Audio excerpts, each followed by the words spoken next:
तर 80,000 मतांनी जिंकलोय, ही माझी अवकात, असं सुरेश धस यांनी म्हटलेलं आहे. तर धनुभाऊ, तुमची निवडणूक ही बोगस मतांवरची असा हल्लाबोल देखील सुरेश धसांनी केलाय. 330 पैकी 230 बूथ ताब्यात असल्यामुळे तुम्हाला 1,42,000 मताधिक्य, असा आरोपही सुरेश धस करतायत. माझी अवकात काय, 80,000 मतदानांनी लीडने लोकांना निवडलं. आणि या बीड जिल्ह्यात धनुभाऊ तुम्ही 1,42,000 मतांनी निवडून आले म्हणले.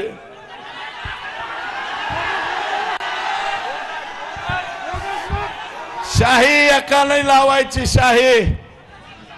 आणि 330 बुथापैकी 230 बुथ जर ताब्यात असतील, बोगस मतावरचे तुमची निवडणूक आहे.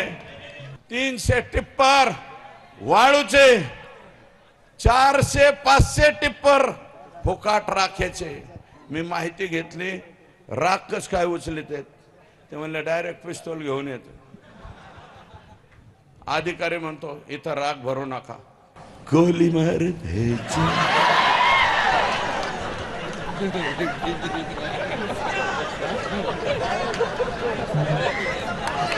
ढिसक्याव, अशा प्रकारची भाषा, ढिसक्यावची भाषा त्या ठिकाणी होती. 1 रुपया थर्मलला न भरता 2002 सालापासून अव्याहतपणे 500 ट्रक फुकट चालल्यात.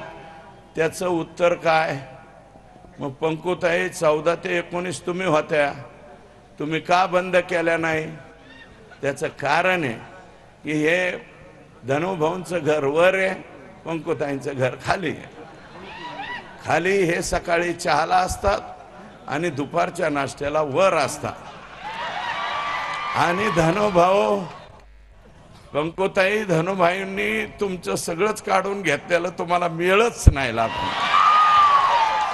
सगळे झंटा फंटा ॲटम उधर है.